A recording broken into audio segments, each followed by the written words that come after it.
Welcome to Coming Home, everyone. Survive and thrive in homeschooling. I am delighted today to be talking to Shirley Erwee. Have I said your name right? Yeah, that's fine. I said Erwee, but that's good enough. Oh, okay.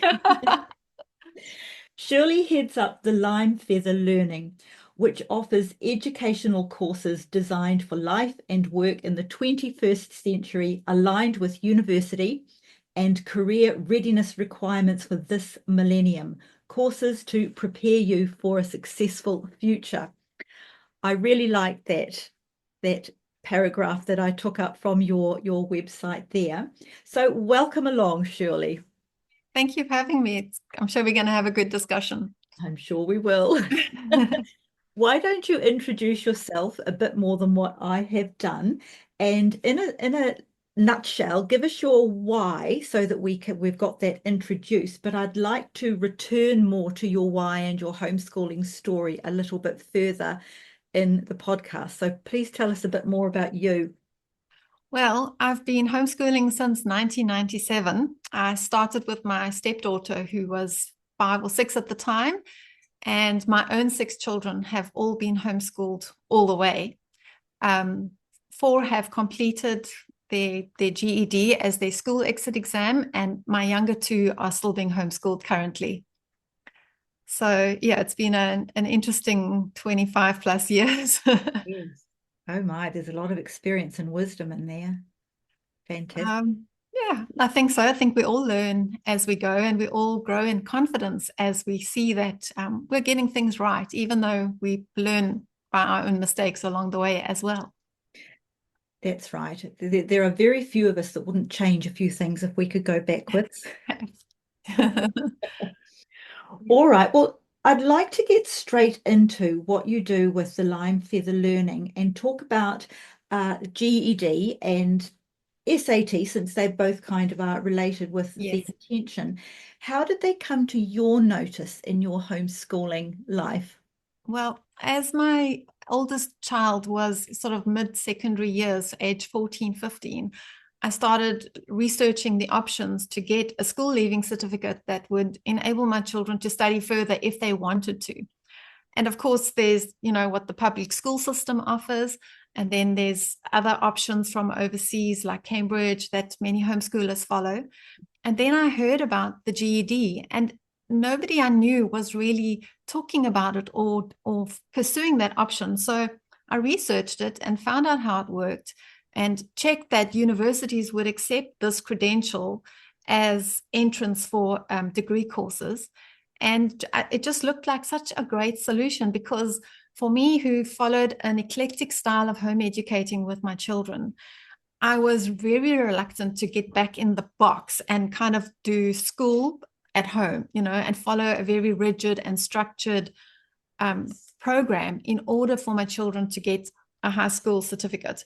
If I had to, I would have. But what I found was that the GED is a different kind of exam, and you can do your own choice of curriculum products right up until your child is about 16, which is when they need to start preparing because they can take the exams at age 17. So then you just do the prep course, which I now offer as a service to homeschoolers to prepare for those specific exams. And then you go and take the exams and you're done. And so it just felt like we didn't have to do 3 years or more of, you know, somebody else's textbook based school like academic program. We could still carry on doing what we enjoyed and then just prepare for those exams. So I like that flexibility.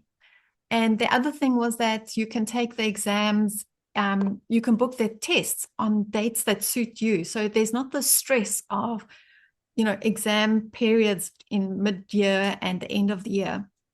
And that is also a great, for people who are homeschoolers and we like doing our own things and we do things differently to everybody, that appealed to me. And so it wasn't very well known, and I was quite unsure. But I took my daughter to a homeschool expo, which we were living in South Africa at the time, and we went to Cape Town.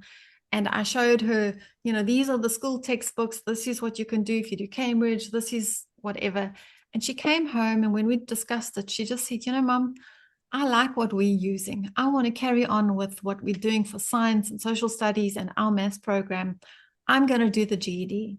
And so I said to her, but what if it's harder for you to get into uni later? And she just looked at me at about 15 and said, Mom, I know I'll be a success in life. No matter what, I'll find a way. And I thought to myself at the time, oh, that's a little bit cocky. And then I had a second thought and I thought, no, but that's actually what you want. You want to raise children that are confident and know that they can be successful. So, yeah, that she did it. And then she followed the GED with the SATs, which we can talk about in a moment, because the combination is what's required generally for admission to university. And when it came time, when she had decided what she wanted to study, she was accepted. And by now she's finished her degree and she's very happily working in a job that she loves. And my second daughter did the same thing, GED and SAT. And then she was accepted to uni and she's about to graduate in December.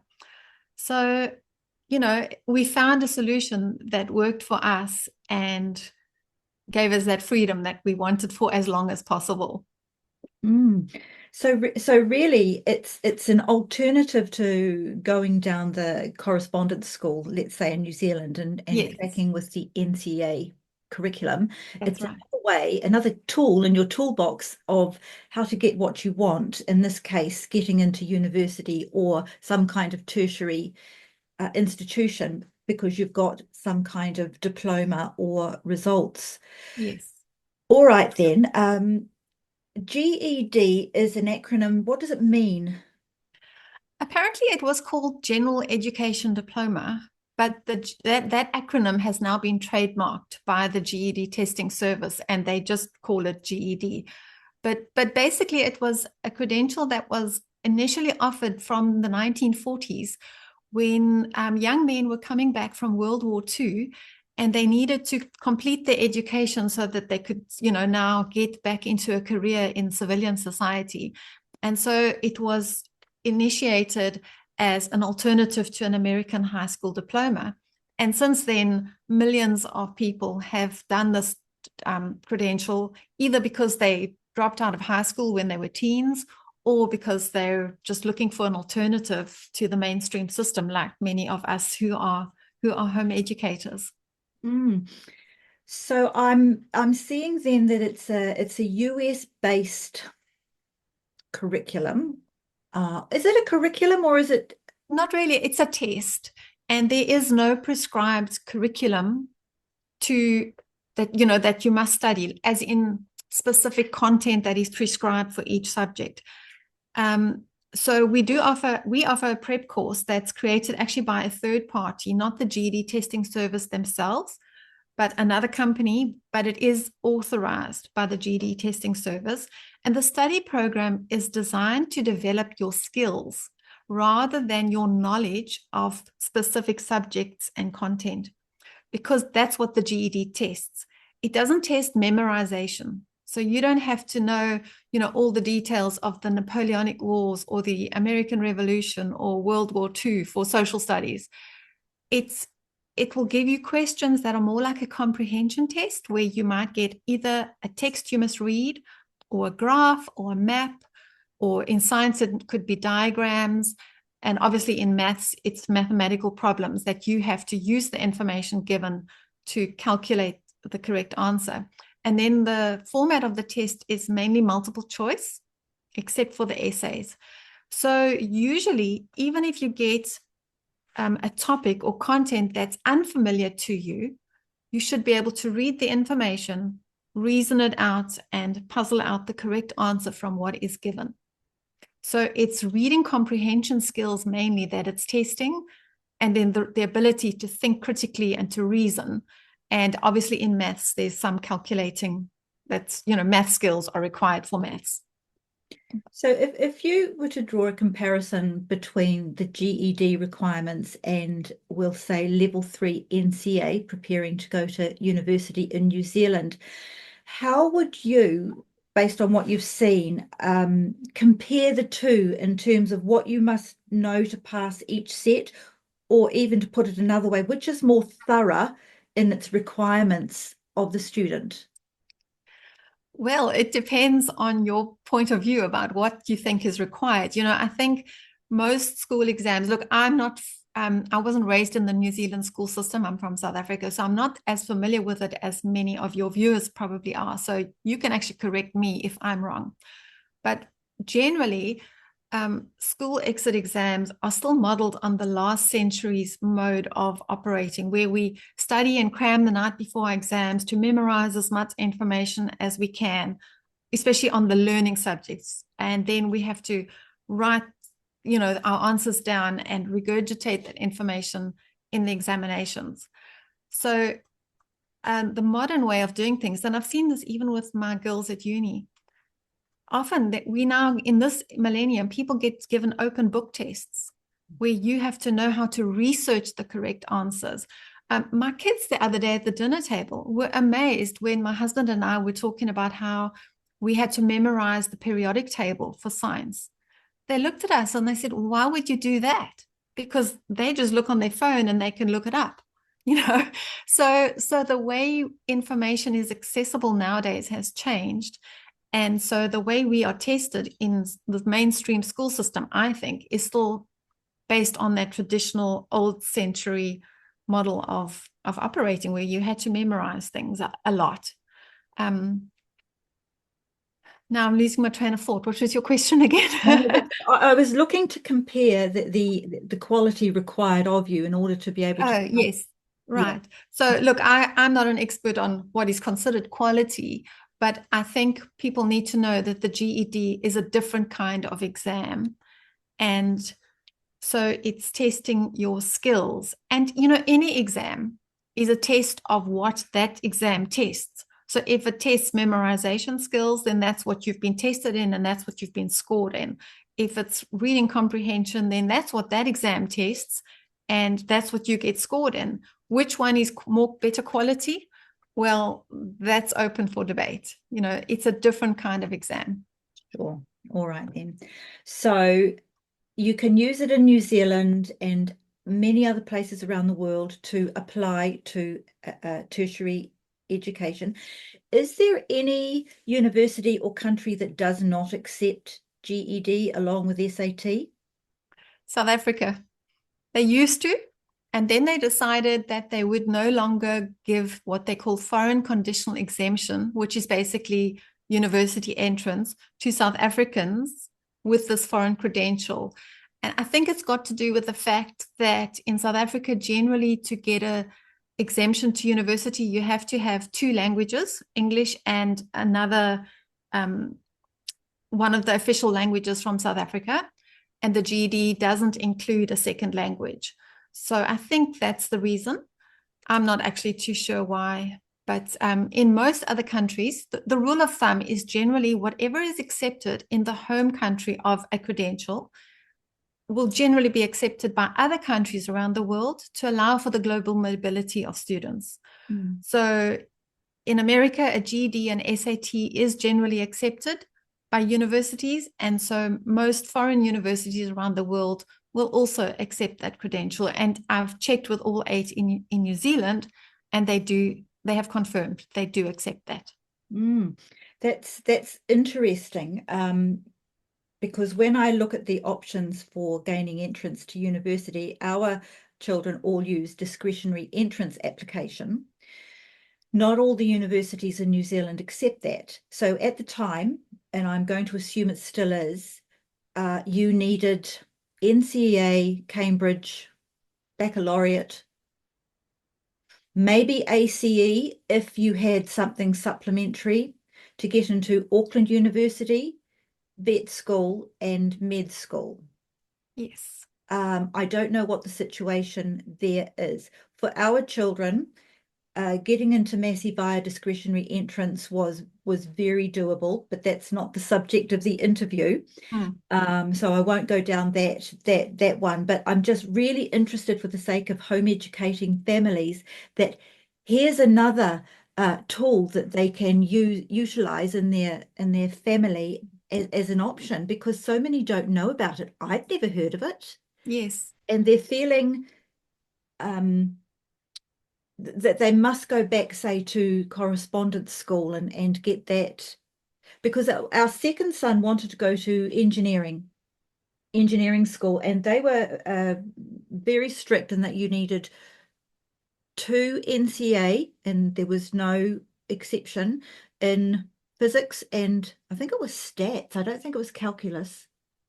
So he just did those two through Te Kura, our correspondence, and the rest we did through discretionary entrance because that was the requirement of that department. All right. Can I just add to that? I always advise families, if they know what they want to study, to double check the entrance criteria, because each faculty at each university can set additional criteria over and above what is legally required. So, for example, I looked at Auckland University, and for engineering, they would accept an American high school diploma, which a GED is equivalent to, and the SATs, but they also specified that they want the students to write the AP tests, which are advanced placement tests, also offered by the College Board that offers the SAT. And so an advanced placement test is just a test in a specific subject. So they wanted, I think it was physics and maths for engineering. If you wanted to study nursing at Auckland University, they wanted you to have taken the biology paper, the AP test in biology. Those were the only 2 degrees I noticed at the time when I looked it up, that there was additional requirements, and it was only at Auckland University. But it may well be for vet school, for example, there might also be a requirement for biology and chemistry or physics or something like that. So always research that and get confirmation even from the university first that they will accept your combination of, credentials that will meet their requirements. And even if you get a no, go and ask somebody else, because that you can often get different answers. One of our girls wanted to study Italian, and in Auckland Uni is the only place that you can do that. So we were advised to go into Massey and study there for a year, take Latin, do some basic subjects, don't do anything slightly odd, just do a nice basic and get some good grades, and then apply to be transferred, which is what she did. So there's more than one way to get what you need. Yes. So, okay, because part of what I'm doing, Shirley, is that I'm trying to build together for homeschooling families a resource centre, so that if they don't want to go down through the public school exam, what other options have you got in your desired outcome? So I'm seeing this interview is just perfect for popping in there as that resource. And now they have more choices, and I think that's wonderful. Yes, absolutely. All right. Well, I'd be very interested to hear from you. Results that you've seen in students who've entered university using the GED, and I know you have your own students too, and you've got examples on your website, but can you give our listeners just an overview of, well, some success stories really? Were there any gaps in what the GED hadn't presented to them that they suddenly had to fill and they didn't know, or was it totally adequate for what was necessary? I think the GED it's just a test. It's a hoop you jump through to get admission to whatever is next on your path. And I think it's actually all the years prior to that, during our home education, that really prepares our children for life as young adults and even for further study. And so it varies from family to family and even from child to child, how well prepared they are for whatever it is that they choose afterwards. But I think if we have raised our children to be self-motivated and to learn how to learn, it's quite easy for them to fill in the gaps. And let me just give a story from my own children. My eldest daughter did a Bachelor of Business at Massey University in Auckland, and it required writing quite a few essays and papers, as assignments that they had to give in. And as homeschoolers, we didn't do a lot of essay writing. We just did what was necessary. There is an essay on the GED, and she learned those skills. She did do a secondary level essay writing course, but as I said, it's not something we did a lot of. And she wanted to do well in her first year, she was really motivated to prove to herself that she's as good as any other student who's come through the public school system. I think it was her own way of measuring. And so she took the advantage of the service they offered at the university, where the student, I don't know what they call themselves, like the student help center, would review your papers and give you feedback. So she submitted her documents there and she got valuable feedback from them. She asked me to read them sometimes. She got her siblings to proofread them. Sometimes she asked her grandmother to read what she'd written. And so she used all the resources that she could find to help her improve her writing skills. And at the end of that year, she was actually awarded a prize for being one of the top students in her class. So it proved to me that where there was a gap or she wanted to improve, she found a way. And I think that's the kind of attitude we should build into our students, because, with somebody else, it might be that they haven't done as much calculus at uni as they should have, because, you only do algebra 2 for, say, the GED, or just for whatever exam you took. So you might need to do some extra work in a particular subject to meet the requirements that you're setting and your goals. But I think with the right attitude, students can always fill in the gaps, because no education covers everything. Even the school system, they only focus on certain topics and certain skills. And in the real world, often we need other skills. Mm. I'm interested in what you just said there about your daughter. It was probably more about her own way of trying to assess, because she didn't have any markers compared to the public school kids who have been used to their school lifetime of knowing where they were in the rest of the class. It was just obvious. And now there's this vacuum of, well, do I actually know enough? I have seen that amongst homeschooling students going into the uni, but like you say, it doesn't take long to realize they're actually doing fine. Yes.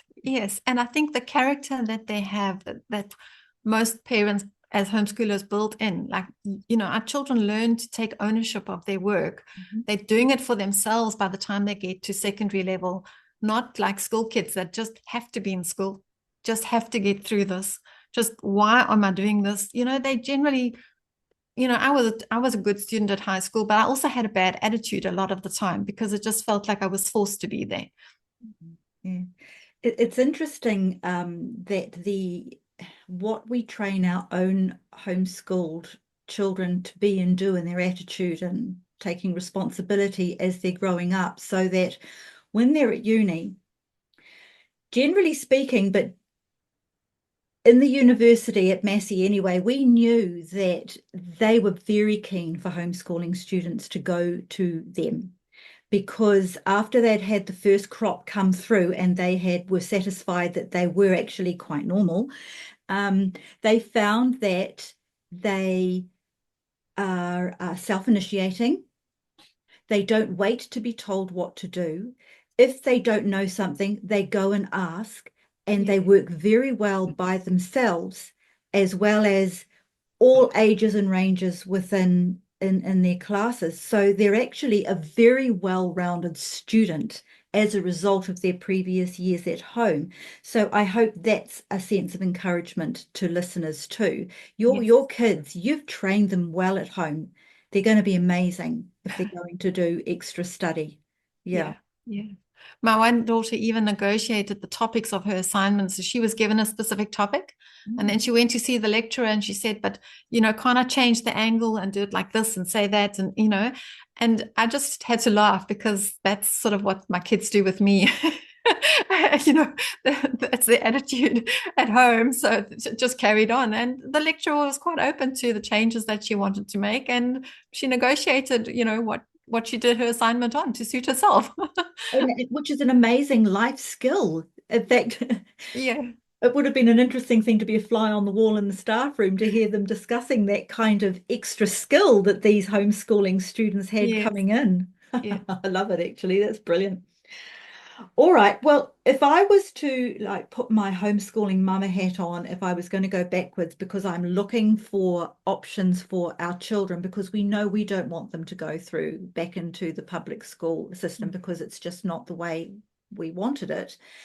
So questions I would be coming to ask you would be, can you talk about the worldview of the GED testing setup? Like who wrote it? What kind of thinking and worldview is behind what they're asking to be studied and passed?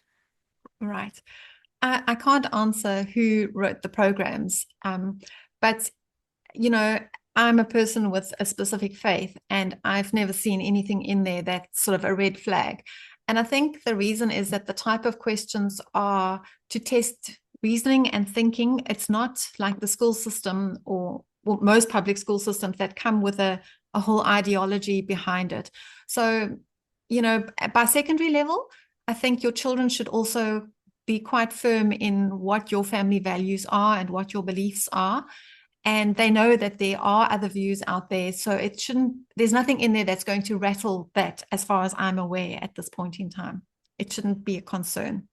All right. So you haven't seen specifically then, as an example, you haven't seen in any of the, it would be the English tests, the requirement to justify, let's say, why gender fluidity is important or Oh, no, DEI is no, I necessary. haven't seen any of these real modern controversial issues in anything Okay. like that. No. Right. Good, because that would be a question.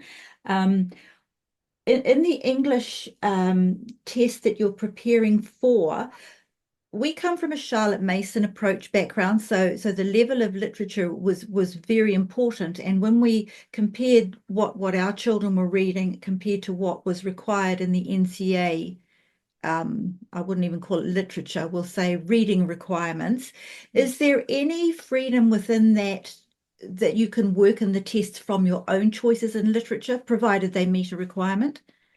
No. So the tests are set, they standardized tests, and I have not viewed the content of what's on them because for security reasons, they don't give it out, and all students have to sign a non-disclosure statement. So I can't tell you what literary passages, are in there at all. But I know there's no poetry, and the rest is either fiction or non-fiction texts that are used for testing reading comprehension. And I just advise home educating families to read aloud as much as possible with their children, because I also use a Charlotte Mason style literature-based, way of learning with my children. So I think if you're preparing for exams that test reading comprehension and critical thinking, it's a great way to prepare to read aloud lots of books when your children are younger, and to discuss the things that you read, because every story is set in a time and a place, and the people in that community have a culture or a faith, or you can look at how were women treated in those days, how were children treated, how were people of color treated, what was people's attitude to their government, and all of those show that there's two views, and different to us today as to back then, and it teaches our kids to become aware of these things and to think more critically. Okay, so if I've heard you right, then one of the differences between public school exams and GED is that in the public school setting, you have had assigned literature reading material during the year, and that's what you're preparing for when you go in to sit your NCEA exam. You've got to know that. So in the GED, that's not necessary. You haven't been given any literature books to prepare from. No. Okay, No, great. there's no prescribed content. Okay, cool. Thank you. All right. How are they tutored during the year? I think if I've read you correctly, they're spending a year preparing for the GED, are they? They're focusing for that year. Yeah. So they pay an annual enrollment fee to you, and they set themselves up for the year. Then what happens? How are they tutored through preparing? Right. So the program that we offer at Lionfeather Learning is an online study program, and it is self-paced. So you just log in when you feel like studying. There are animated tutors and lessons where you get taught about a specific, skill or certain topics that are on the lessons. And then there are practical activities that you actually do to answer questions or calculate answers. And from those answers that you give, you get instant feedback. Yes, it's correct. Or if it's wrong, you can click on why it's wrong, and you can see a full explanation that shows you how you should have arrived at the correct answer.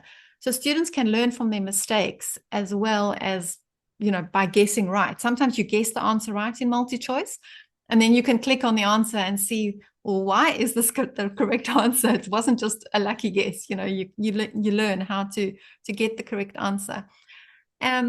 So most students actually manage very well on their own, and they don't require much face-to-face tutoring.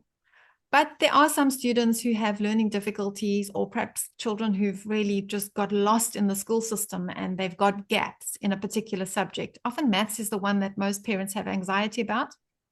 And so if your student needs face-to-face help, for an additional fee, there are GED tutors who can tutor via Skype. Or you can just find somebody in your community who's a maths tutor, and they can give your child extra lessons, just like you would do if your child was battling through the school system and needed some extra help. But most students who've had a pretty good education all the way through to this level manage very well on their own with this course. And even adults who've been out of school for 10 years and haven't done algebra for 10 years are able to come back and revisit those subjects and learn the skills they need to pass the tests with the online study program. So is it fair to say then that it takes a year to prepare for the GED? Yes, most students, some are able to prepare in even less than a year, but you can't sit the exams until you've turned 17. So, let's say you turn 16 in June of 2024 and you started studying, you could only take the exams after June 2025. So but if you turn if you started studying in January 2025 and you got through all 4 subjects by June, you could go and sit your exams and be done halfway through the year. So it really is up to the individual student how long they study and how quickly they get through the learning program. So the learning program is going to guide through, and they're going to indicate to the student when they're actually ready, when they've learned and understand and can, right? And that could take the year, but it could take less too. It could, yes. Yes. All right. And what's lovely is if you are already 17, once you finish a course, you can go and take that exam, and then it's done. It's off your back. You don't have to ever revisit that subject. You've finished it. Then you just focus on the next one and the next one until you've done all 4 exams. Ah, okay. So they don't all have to be done at the same time. You can go if you passed maths, English, science, and whatever the third one is, but you flunked the English, you can come back and do the English. Yes, absolutely. So there is only one test center for the GED in New Zealand, and that's in Auckland. So for Aucklanders, it's very convenient. You just, any time of year, you book your test and you go and take it. People outside of Auckland will need to plan the logistics of the transport. So I had one student who I knew, and she was in Christchurch. She flew up to Auckland when I lived there and stayed with me, did 2 exams, and then a month or so later, she came and did another 2 exams. But, you just have to plan how you want to do that. So they don't have prescribed testing dates then? If you know between, say, you, the parent, and the student that you are so ready for this, you just book it? And yes, so the test center most test centers set aside certain days of the week for GED tests, because they offer other tests at these exam centers as well. So you just look on the calendar when you do the booking online. I've got a step-by-step guide for how to book your tests on my Lime Feather Learning website. But you would look on their calendar for the date where there's an available slot. You can choose the time slot, and then you just book your appointment for that day. So it's pretty flexible. Okay. And how long does it take before you know if you've passed? Usually the same day, except for the English exam, it can be up to 48 hours. But you're normally emailed within a few hours of taking the exam with your scores. All right. So when you're using those results to apply to your university, is that called a discretionary entrance application? when you do it? I don't think so, but I'm not that familiar with applying to university. I've never done it. My girls did it themselves. Oh, But I don't think they went through the discretionary pathway. I think it's listed on the international admissions or the foreign admissions pages of the website. So I'm guessing that on some form you just fill in, do you have a New Zealand, qualification, or is it a foreign qualification? And you put what it is, and then it probably gets processed by the international admissions department. But I'm absolutely guessing, Christine. I actually don't know. yeah, because each one would have a different criteria anyway. Yeah, yeah. Some required like letters of recommendation. 2 out of 5 of our kids did Duke of Edinburgh up to gold level, which, is good leverage Yes. as well. Yeah. It's an American-based system. So let me just ask you then, the maths or math as they call it. Uh, I think I'm right in saying that, are they the only Western country that still use imperial? Do you know? I think so. I'm not Yeah. actually sure. What about Mm. Canada? Does Canada use imperial or metric? I don't actually know. Okay, yeah, because when we were looking at and trying to decide what maths books our children were going to use, Saxon lost flavour because it was American based and it didn't have some things in it that the children would actually need when they needed to apply for uni. And of course, we don't work off the imperial system. So has that been a problem to students having to study and prepare for imperial in those tests? No, the GED has a lesson that teaches conversions from imperial to metric and metric to imperial.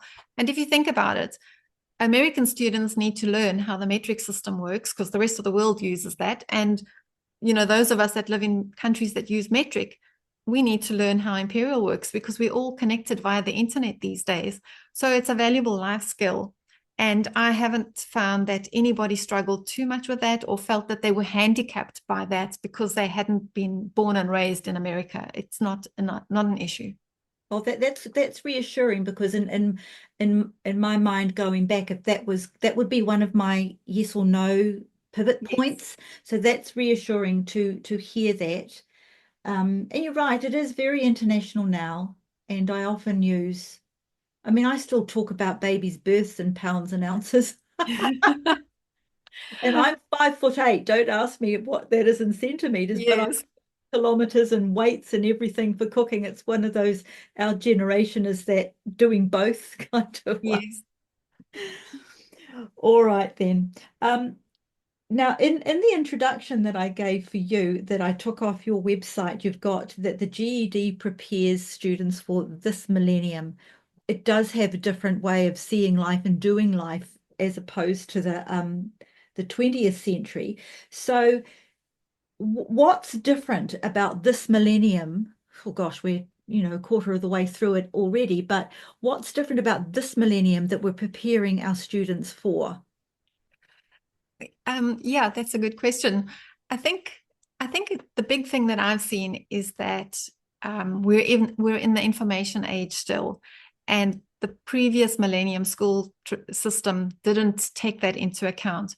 So in 2014, the GED tests were updated, and they first did market research where I don't know how they did it, but they contacted colleges and universities in the US and businesses in the marketplace. And they did research to find out what skills do both those groups require of their students graduating with a high school credential. And then they updated the tests to meet those credentials. And so I think it's that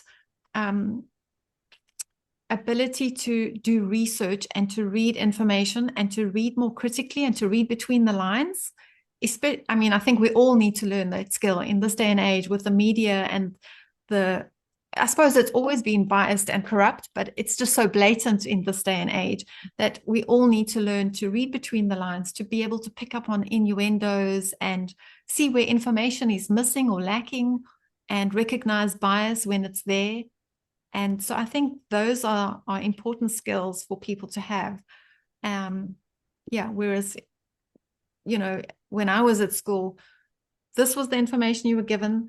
You just learned it and you replicated it in your exam. You didn't really give your own view or discuss things or debate things too much. It was more factual. That's true. All right, that's good. I've got a couple more questions with the GED before I move on to some of your own reflections on homeschooling. So let's say I'm interested in pursuing GED. I come to your website, which I will put in the description notes. What happens then? Well, if you've made the decision and you want your child to enroll, or you yourself want to enroll, there's two options. We offer a 5-day free trial, so that if you want to mess around and just see how the study program works before you jump in and actually start your studying, you can do that. Or you can just enroll directly by submitting the application form and sending us your proof of payment. And then within 1 business day, we will email you back with your login and your password, and you can get started. And then most of the time you will be able to work independently, but we are there to offer support through this journey to homeschoolers. So if you have questions about what do I do when I finish the course, how do I book my test, we've got information to guide you through that process. Or when you finish all 4 tests, how do I order a paper copy of my certificate from the US? We've got the step-by-step guidelines through that kind of admin as well. And then, if you have any questions along the way, or you want us to reset a subject so that you can start over for revision purposes, we give that kind of support. And yeah, we've done it ourselves. My children have done the exams, not me, but we've been through it, and we can answer most people's questions or find the answers if necessary. So the fee that you're paying when you're enrolling, that's fair to say that it's pretty much everything you're going to need, except for extra tuition, which yes. So if that's, and you say you've got GED specified tutors for that, you can obviously feed into those options. You can recommend that Yes. they see somebody, or you could do your own tutoring if that was necessary. All right. I can't think of anything else in the nitty-gritty. If I was a homeschooling parent looking at that as an option now, I would be so ready to jump on your website, have a good look around, show the kids, get my husband to have a look at it, and start on that 5-day trial, because the pathway to me seems straightforward. And you've now had the experience where many people have traversed this pathway. So we're not kind of spitting in the wind, if you like. There is actually a good sense of what to do now. Yes. Yeah. Oh, that's fantastic. So I'm really pleased that I now feel myself a little bit more informed about other options for those who do want to. And even if you weren't wanting to go to uni, I can actually see that would be worthwhile for the student finishing, who could actually say, I have finished. I know I am at this level here, and Yes. I can use this for anything else, because they might want to study later on. Absolutely. I think it just gives you a formal closure to your home education journey. And, society often looks at people who don't have a school leaving certificate as high school dropouts. So you've got that stigma. And I think when you could say, well, I did the GED, it's equivalent to NCA level 3, you know that you've achieved what other people have achieved. No one can look down on you. And then, as you say, you never know, you might change your mind later on. I mean, one of my sons has said to me, Mom, I don't want to study further. There's nothing right now that I want to go and study. I want to work a bit, get life experience, and he might find something he wants to study later on, or he's actually very entrepreneurial minded. He might not need it, but the option is there should he so choose. And I think that's what most parents we want. We want to know that we haven't closed any doors of opportunity for our children by neglecting to do something. Is there a cutoff point age-wise to sit at a GED? I know 17 is minimum. Is there No maximum age, no. Okay. In the States, there was a lady in her 80s who did it. Oh, bless. And I think she did it she said she wanted to set an example for her grandchildren and show them that, education is important or something like that. It was quite funny. But anyway, there's no maximum age. That's interesting. All right, because many universities you don't actually need the qualifications. You just make an application because you're a mature student. Yes, yes. So depends on the uni as we've discussed. All right then. Well, I love that there's an extra option in there for those who do decide to go to uni. But all right. Well, can you tell me then? Let's move on to all about you now, your own homeschooling story Yeah. and what it's been like for you. As I move out of your business, is there anything else that your business provides for homeschoolers, or is it really just about setting them up for GED? Yeah, it's just mostly focusing on the GED. I do have information about how to take the SAT exams on the website too, but I'm not involved with the College Board who offers the SATs in any way. I just offer that as a service to make it easier for homeschoolers because my own kids have been through it and I researched how it works. So the SAT prep is available on a free app, and all the information about how to do it and how to take the tests is also on the website. All right, wonderful. Is there anything that you can think of that I should have asked you about GED that I haven't? Any gaps that you need to fill? What most younger parents of younger children ask is, what must we do before the GED? And my answer is actually whatever you like, provided, of course, that you're preparing your children in the 4 subjects that the GED tests. So it's math, science, English, and social studies. But you can use any good homeschool curriculum of your choice that focuses on those subjects. Read aloud a lot. Start practicing essay writing skills once they're old enough to do that, because that's a skill that takes quite some time to develop.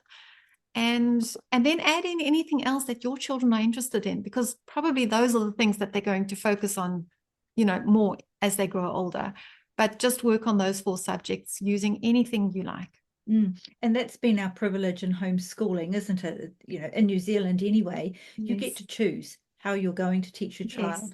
Yeah. Yeah, and I think that's the way I think parents should home educate. They shouldn't be forced into, somebody else's agenda. No, I agree. I totally agree. Although it often takes a few years to be set free from that kind of mindset. It's a completely Absolutely. different topic, of course, but um, because unless you're a second generation homeschooler, the way they did it in school is our only modeling we've had. So Yes. now when you're not delegating anymore, it's quite likely you're going to cling to what was common to you. So it can take a bit of transitioning out. But no, we're not homeschooling to do it like other people tell us to. No. All righty. Okay, let's talk about you and your family's story. Um, I heard you say earlier that you had started with your stepdaughter in 1997. So have you always homeschooled your family? Yes. Yes. None of my kids have ever been to public school, except that stepdaughter. She went to live with her mother and then went back into the high school system. But my own children have only ever been homeschooled. So that sounds like something that you and your husband had decided well before age 5 came around. Are you able to then just neatly sum up why did you choose such a big thing so early on? Well, we were looking at the options and we weren't happy with any of the school options that were available in our town at the time. And we used to own an internet cafe, because in those days everybody didn't have a computer at home linked to the internet. And I did a lot of research and discovered that homeschooling was a big thing in the States. And I picked up a local homeschool magazine and read about some South African homeschoolers. There were very few in those days. And I did the homework and I found the answers to all the questions that I had. How will I cope? What if I have children and babies? And how will I juggle housework and, things like that? And I just realized that if other people have done it, I can do this too. And my husband had not enjoyed his career in the school system. And so he was happy to give it a go. And so our initial thing was, well, let's give it a try for 6 months to a year. And then we can revisit that decision again. And once we started, we just saw the results and we were happy and confident to continue. So of course I still had my worries, am I doing enough? Are my kids gonna get a high school certificate and finish, and will they be able to go to uni if they want to? But you just take it 1 year at a time and you see your children are learning, they are succeeding, and you know that you'll find the solutions you need later on when you need those solutions. So we just did it. And you are still homeschooling. So how many years do you think you've got to go? Well, my youngest is 14, so probably only 3 or 4, depending when he decides to either do the GED or any option. I haven't forced my kids to do the GED, even though I market the program. I've said to each of them, if they need to do something else or they want to do something else, that's their choice. But I think they've got inside info and seen that it's so convenient. And so far, all 4 of the elder ones have done the GED as their school leaving choice. So by the time you finish then, will that be about 30 years of homeschooling? Roughly, I think, yeah. Golly, well, I'm only 20. And people Yeah. go, wow, to that. But that is an enormous amount of wisdom and experience over periods of time where we've both seen huge changes in the home educating Yes. world, if you like. And I love what you're doing, Shirley, because not only are you marketing this option for finishing and transitioning into life beyond secondary school at home, is that you're also, I have no doubt, using your huge amount of experience to help mums who are coming in who might be saying those fears. Oh, I think I might be doing something wrong. What if I've ruined my children? Have I missed anything out? So Yeah. you're perfectly positioned, similar to what I'm doing now, to serve the homeschooling community. It's such a wonderful way of life. Yeah. Yeah. Well, I do that. I've got a homeschooling friend and business partner still in South Africa, and we do weekly little 10-minute clips on YouTube, and we cover all these kind of topics. Am I doing enough? What about this? What about that? All the things that we know mums doubt. We try and address them and, encourage them in that way. But little snippets. Can you just tell us where people can find that as your service? Yes, so I'm partners with her in a South African literature-based homeschool curriculum program called Footprints on Our Land, and on YouTube we have a channel called Footprints on Our Land. But the support that we offer on the YouTube channel is just to encourage homeschool moms in general and to help them, like you say, transition from that schoolish way of thinking that we all start out with, and just to develop their confidence as mothers and as educators, and to learn more, to follow a more relaxed style of home educating. So that's kind of our angle. Oh, that's brilliant. That I love that. Good. I'll go back and have another look at that. All right, you've already mentioned that you have a somewhat eclectic approach to putting together your own curriculum and that you're familiar and have used the Charlotte Mason approach. We would be similar. We never stuck to it As purists, strictly. no. No. We understood the principles, and this is in the days before, pre-internet, and there was no Charlotte Mason curriculum. You can buy it now. Yeah, apparently. I mean, wow. So if you go back to the beginning when you first decided to be homeschooling, was it always an eclectic approach? Did you have that confidence right at the start, or did you go and say, I'm buying that? No, I always started pretty eclectically. The first thing in our first couple of years, I had a maths program and an English program, and we actually used the library for science and social studies and the other things. And then later on, I started buying a literature-based curriculum from America for social studies because I wanted to have a library of good literature in my home for my children to read. And so then later on, I started buying more products, but it was one from this company, one from that company. So I never bought this school at home package. And I think you were asking me what has changed since then. And what I think is that when I started out, most families that chose home educating were their motivation was different to many modern families. They were doing it because they wanted a family lifestyle. They wanted to teach their children their own faith and their values. They wanted an academically high standard for their children. So there were more sort of pull factors that drew them to home education, whereas many modern families are disappointed in the school system. So now they're looking for an alternative, or COVID pushed them out and they started doing online schooling, or there's a lot more bullying in schools. So the children are having more anxiety, and that's why they're choosing home education. So their reasons for starting are different. And the mindset that they bring is more schoolish. And so there's on the market now, there's a lot of these online schools and all-in-one service providers offering online learning. And I think online learning is not quite the same as our traditional Charlotte Mason style home education, where mum and the children read books together, do a bit of maths, do a bit of handwriting, narration, art appreciation, music appreciation. It's quite different. And I think they're missing out, actually. I think putting kids in front of screens is not really doing them any favors, like young children. Online learning for older kids, 2 hours a day, no problem.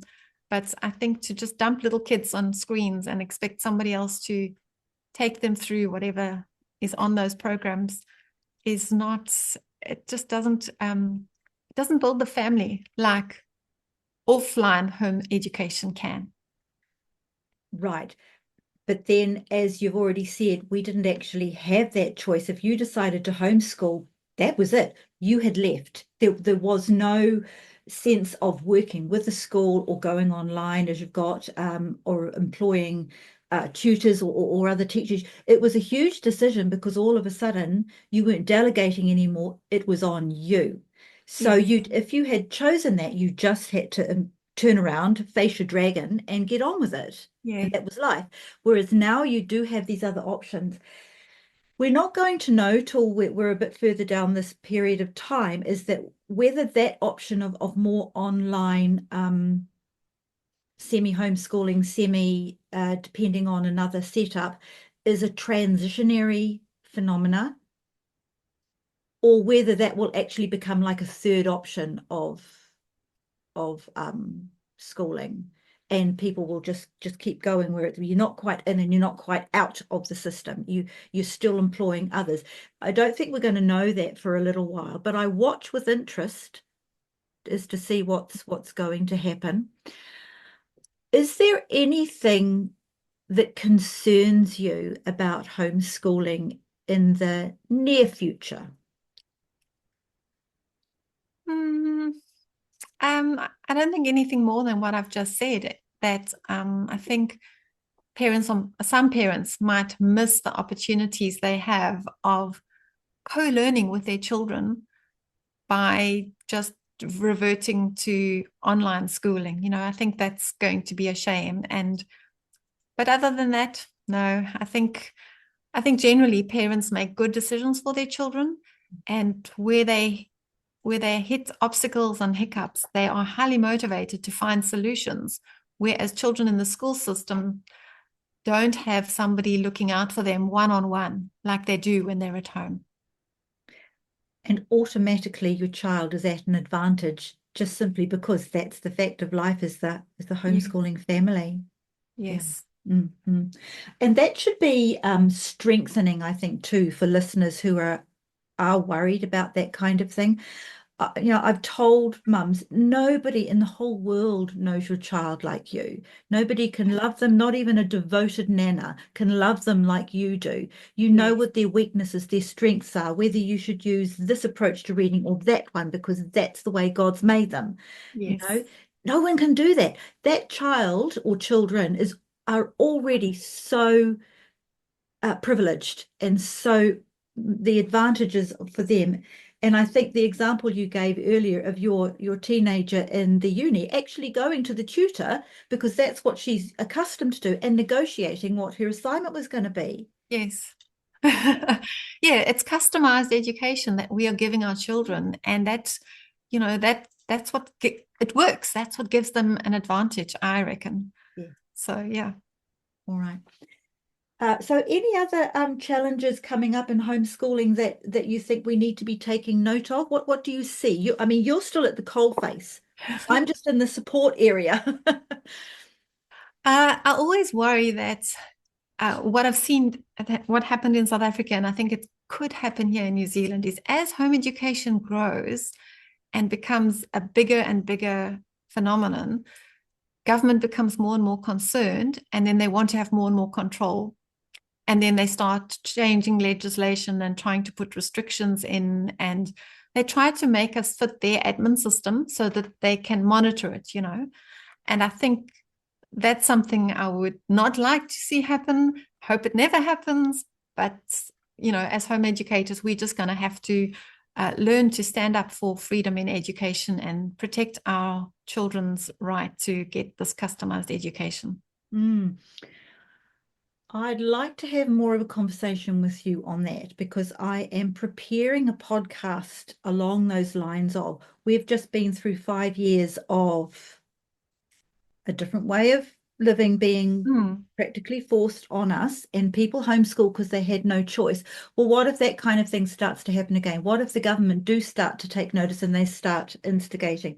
What are you going to do? So I'm actually planning that podcast. So I'll come back to you if I can, please, Shirley, and just pick You're your welcome. brain because we're going to have to be prepared. We can't react when this happens. We have to have possibilities lined up. If this happens, this is what I'm going to do. But if this happens, it's this.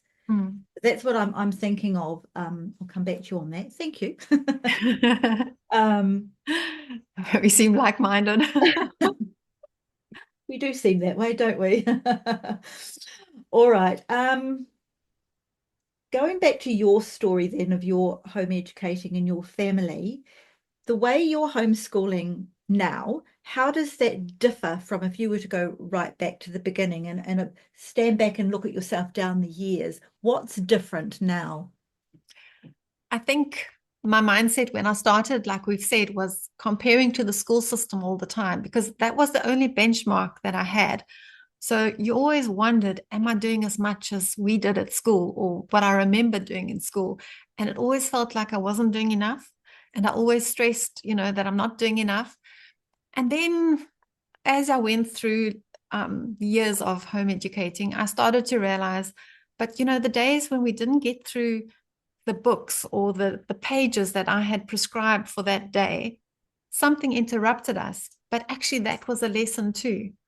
You know, how to care for a sick baby or how to deal with a washing machine that flooded the floor and just dealing with life, you know. And I started to recognize that actually, if I think outside of school subjects as categories, we're learning so much more just by living life together and with my kids being in the adult world, not in a peer aged classroom.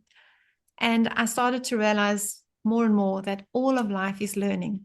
And so some days we get through lots of pages in our books, and some days life interrupts us and we don't do as much as I had hoped or planned, but it's okay. And then you start to realize, well, we just have to catch it up on Friday. So I have a light day on a Friday now instead of a heavily scheduled day with lots of subjects. You know, we have catch-up days.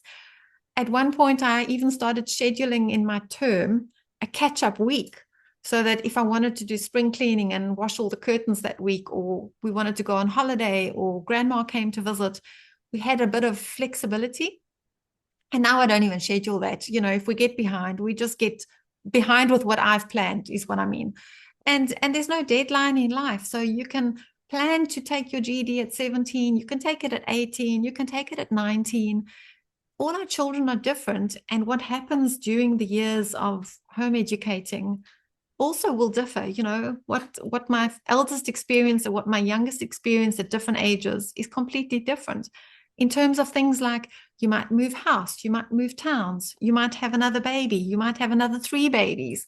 And so the things that disrupt your day are going to be different in different stages. And it's okay. Just live life and you'll get to the end and you'll know when your child is ready for the next thing when you get there. And so not feeling that I have to keep up with the school system anymore has been hugely freeing. and not worrying about whether we're covering everything that the school system does anymore. It's okay. As long as I'm seeing progress, that is the measure. Is there progress? And then you always have to work on attitudes and discipline and character. And that's just part of parenting that goes with home education. So, you know, it's a different approach. It's not only about the bookwork. Actually, those character issues are what determine success in adult life a lot as well. And we touched on that, the motivation and diligence and taking ownership. So it doesn't just happen. You have to work at it all the time. Yes, I would state that the building of your child's character is so much more important than the teaching of the 3 R's. You Yes. know, I'm not understating the academic, but the building of the character of your child is just. Yeah.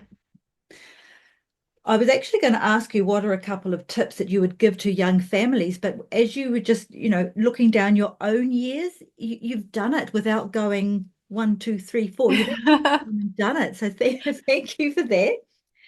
Well, we're nearly there. I've got one more question for you. And before I do, is there anything you can think of that you would like to say that we haven't covered that you thought to yourself, oh, I'd like to talk about that? Oh, well, just now, when you were touching on, looking back, when I first started homeschooling, when I told my mother, who used to be a teacher, that I was going to home educate, I think she had questions and doubts, but she could see that I had done my homework. Well, this is what she told me years later. And I remember her saying to me, well, what you have to teach a child in order for them to be able to live as an independent adult is to read and write and do maths, that's your 3 R's, to work with money, to use a dictionary and an encyclopedia, because in those days there wasn't Wikipedia and Google. This was 97, and to use the library and to use the internet. And then they can research anything and they can learn anything you didn't teach them. And I thought to myself, well, basic maths and reading and writing, that you can actually do, you can do all of that by about age 12. And then from there on, you're just building on those skills. And then I think the character becomes more important because you start to teach your children to become more independent and to take ownership of their learning. And it doesn't just happen. I've got teenagers that I still have to nag that, it's just part of life. We don't always want to do maths and those discipline subjects that require a bit of focused effort. But I would say to younger parents, if you think about that, work on the 3 R's. And that's really hard in the first 3 years when you have to sit with a child who's sounding out phonics or explain the stages of long division. It can be tedious. But if you just do short lessons, the first 3 years, get that behind you, and then it's really not that hard. You'll be able to set your children up for success quite easily. Mm-hmm. That's so reassuring, and it goes very, very close to the very last question I was going to ask you, which is that if you could time travel and go back to your young Shirley just starting out and have a cup of coffee with her, what would you tell her? I think it's that all the things you've worried about are going to get resolved as you gain confidence. I think we start, it's a parenting and home education is something that you learn on the job.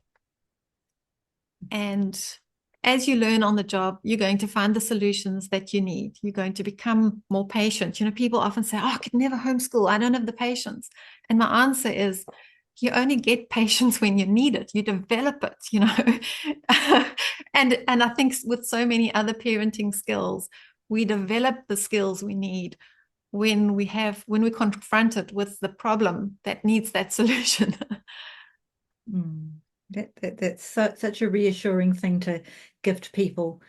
It's what we needed more than anything else when we were young and starting out, just an older, experienced homeschool mum just to say, it's going to be okay. It really, really is. Yes. Yeah. Yes. Yeah. Thank you so much. Can you tell us again where we can find you, please, Shirley? Yes, my website is linefeatherlearning.com. It's all one word, so it's quite easy to find, and it's bright lime green. Of course it is. Oh, well, look, thank you so much. I am just so certain that the listeners will so appreciate, because you've given us much more than just tell us about GED. You've gone and dug deep into and found the gems as well for homeschooling families. Thank you so much. Thanks, Christine. It was great chatting with you.